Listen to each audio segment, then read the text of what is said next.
All right, with that overview of some of the key concepts we'll explore in this program, let's begin the further development of your success by looking at the art of properly selecting and setting goals.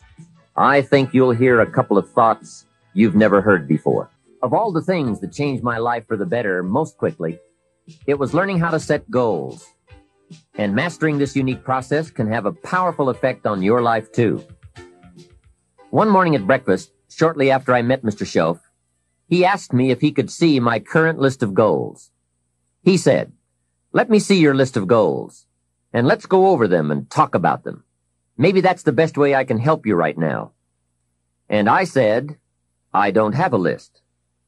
He said, "Well, is it out in the car or at home somewhere?" I said, "No, sir. I don't have a list anywhere." He said, "Well, young man, that's where we better start." Then he added, "If you don't have a list of your goals, I can guess your bank balance within a few $100s. Which he did, and that got my attention. I said, "You mean that if I had a list of goals, that would change my bank balance?" He said, "Drastically." That day I became a student of how to set goals, and sure enough, when I learned how, my whole life changed. My income, my bank account, my personality, my lifestyle, my accomplishments. So I'd like to share with you the best I have learned and practiced on goal setting. First of all, I'd like to say that we are all affected by 5 factors. The first is environment. The second is events.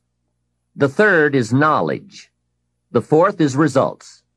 And the fifth, and often overlooked factor that affects our lives is our view of the future. Our dreams. I won't get into all of these influences here, but let me concentrate on the fifth one. Dreams. Of all these 5 influences, make sure your dreams are the greatest influence on your daily decisions and activities. Put another way, make sure that the greatest pull on you is the pull of the future. For your dreams to greatly influence you, for the future to pull you, your future must be well planned. There are 2 ways to face the future. One is with apprehension, the other with anticipation. Guess how many people face the future with apprehension? Why? They don't have it well designed. And without really thinking about it, they have probably bought someone else's view of how to live. You will face the future with anticipation when you have planned a future you can get excited about, when you have designed your future results in advance. In this way, the future will capture your imagination. It will exert an enormous influence on you. And to design your future, you must have goals. Well-defined goals are like a magnet. They pull you in their direction, and the better you have defined them, the better you have described them, the harder you work on them, the stronger they pull. And they pull you through all kinds of difficulties, too. Without goals, it is easy to let life deteriorate to the point where you're just making a living. It is not difficult to get trapped by economic necessity and settle for existence rather than substance. We all have a choice. We can either make a living or design a life. Mr. Shoaff said to me, "I don't think your current bank balance is a true indicator of your level of intelligence." I was happy to hear that. He said, "I think you have plenty of talent and ability, and that you're much smarter than your bank balance indicates." And that turned out to be true. I was much smarter. My question to him was, then why isn't my bank balance bigger? And he said, "You don't have enough reasons for accomplishing great things. If you had enough reasons, you could do incredible things. You have enough intelligence, but not enough reasons." That's the key. If you had enough reasons. In my years of study, I've also discovered this. Reasons come first, and answers come second. Life has a strange way of hiding all the answers and disclosing them only to people who have been inspired to look for them, who have reasons to look for them. Put another way, when you know what you want, and you want it badly enough, you will find ways to get it. The answers, the methods, the solutions will become evident to you. Hey, what if you had to be rich? Are there any books and tapes on the subject? The answer is yes. There are plenty of good ones. But if you don't have to be rich, you probably won't read the books or listen to the tapes. What drives us to find the answers is necessity. So work on your reasons first, answer second. Now, what are some of the reasons for doing well? It varies from person to person. I'm sure that if you did a little soul searching, you could come up with a fairly strong list of reasons why you want to accomplish great things. There are personal reasons, sometimes uniquely personal reasons. Some people do well for the recognition. Some do well because of the way it makes them feel. They love the feeling of being a winner. That's one of the best reasons. I have some millionaire friends who keep working 10 to 12 hours a day, making more millions. And it's not because they need the money. It's because of the joy, pleasure, and satisfaction that come to them from being constant winners. To them, money is not their main drive. It's not the money. It's the journey. Once in a while, someone says to me, if I had $1 million, I'd never work another day in my life. Hey, that's probably why the good Lord sees to it that he doesn't get his million. Because he just quit. Family is another reason, or motivator for doing well. Some people do extremely well because of other people. And that's a powerful reason. Sometimes we will do things for someone else that we would not do for ourselves. We are made that way. I met a man who once said to me, Mr. Rohn, to do everything I want to do around the world with my family, I need at least $250,000 a year. I thought, incredible. Could a man's family affect him that much? And the answer is, of course. How fortunate are the people who find themselves greatly affected by someone else. It's powerful. Benevolence. The desire to share can be a powerful reason for wanting to achieve.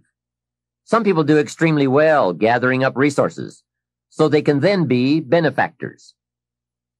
When Andrew Carnegie, the great steel magnate, died, his desk was opened, and in one of the desk drawers was found a slip of paper. On that slip of paper, Mr. Carnegie had written his goal for his life, and he wrote it when he was in his 20s. On that slip of paper he had written, I'm going to spend the first half of my life accumulating money. I'm going to spend the last half of my life giving it all away. That's terrific.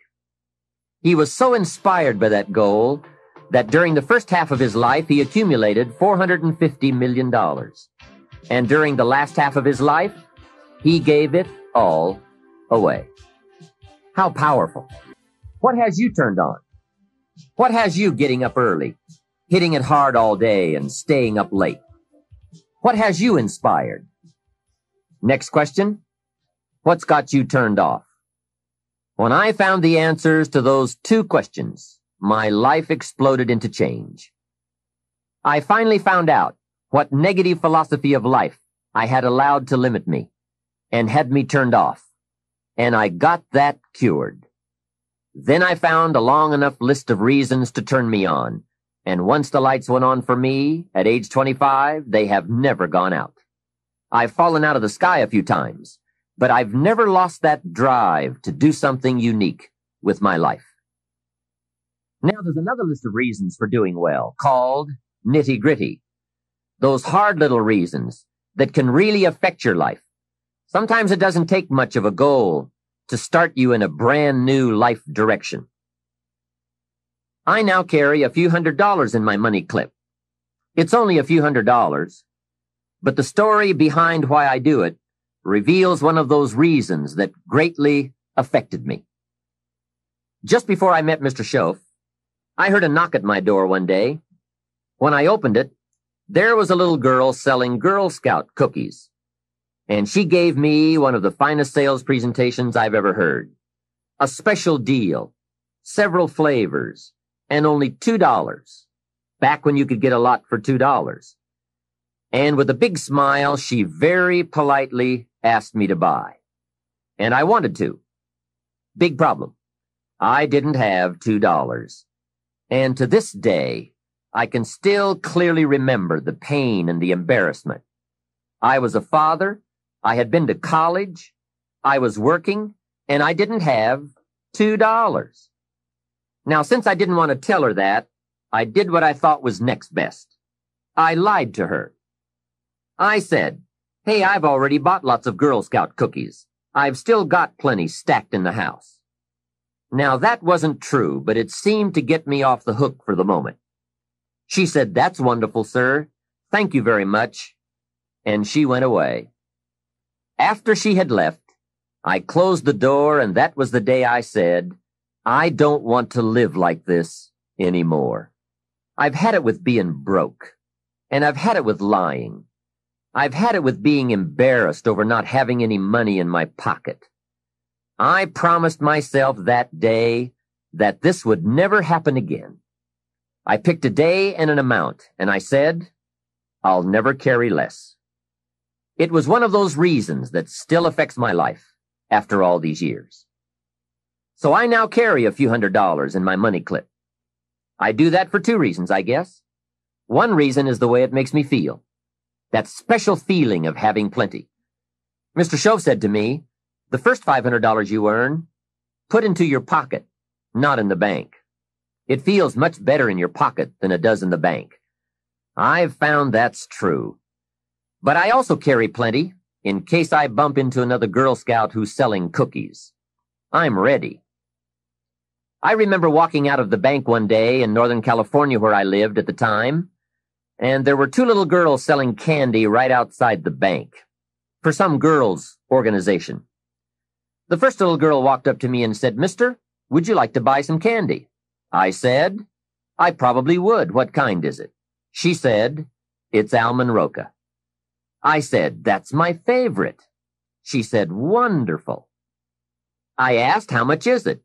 She said, "It's only $2. I thought, it couldn't be. Still $2 after all these years? I couldn't help remembering the Girl Scout and the cookies. I said, "How many boxes of that candy have you got?" She said, "I've got 5. And the other little girl standing there, she was selling candy too. I asked, "How many boxes do you have?" She said, "I've got 4. I said, "That's 9. I'll take them all." They said, "Really?" I said, "Yes. I've got some friends, so I'll pass some around." They got so excited, put all this candy together. I reached into my pocket and gave them $18. Now, when I've got the candy and they've got the money, that first little girl looks up and says, "Mister, you are really something." How about that? Can you imagine only spending $18 and having someone look at you in the face and say, "You are really something"? Now you know why I carry heavy. I'm not going to miss those chances anymore.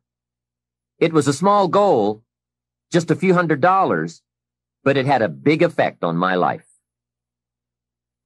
I have a dear friend, Robert Depew. Bobby used to be a school teacher in Lindsay, California, the olive capital.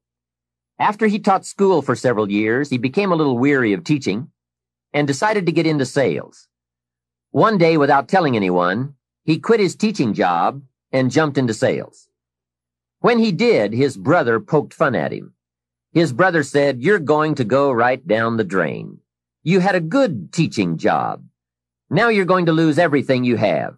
You must be out of your mind." He put him down something fierce. Bobby said, "The way my brother acted made me so angry, I decided to get rich." Today, Robert happens to be one of my millionaire friends. The attainment of wealth is not just a matter of intelligence. Mostly, it's a matter of inspiration. So if you have strong enough inspiration, a strong enough reason, large or small, it can have an incredible influence on the direction of your life.